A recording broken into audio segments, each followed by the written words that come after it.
Le demandeur Mamona Mwanza Laurent poursuit la Société congolaise des postes et télécommunications SCPT en sigle au tribunal de travail de Kinshasa-Gombe pour licenciement abusif. Les faits remontent au 17 février 1984. Selon les avocats de la partie demanderesse Mamona Mwanza, leur client serait engagé à la SCPT en 1984. Celui-ci aurait gravi les échelons au fil des années jusqu'à devenir directeur provincial de la SCPT Bandundu en 2015. 3 années après sa nomination à ce poste, le demandeur aurait été licencié sans préavis.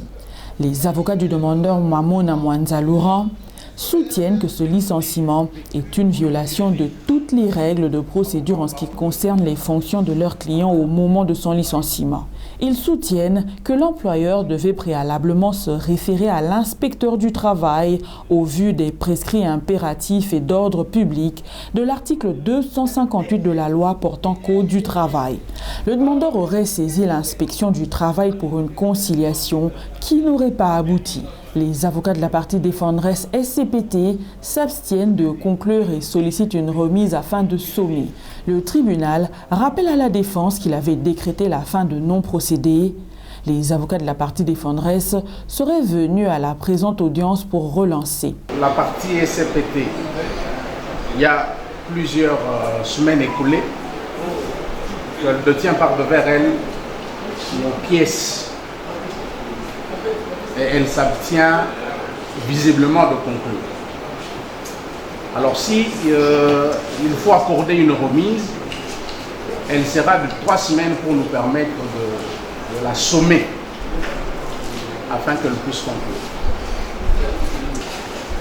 Le dossier indique que, en date du 30 mai 2023, le tribunal avait décrété la fin de non-procédé et que vous êtes revenu à cette audience pour relancer. Le tribunal se déclare saisi à l'égard de la partie défenderesse et non saisi à l'égard de la demanderesse.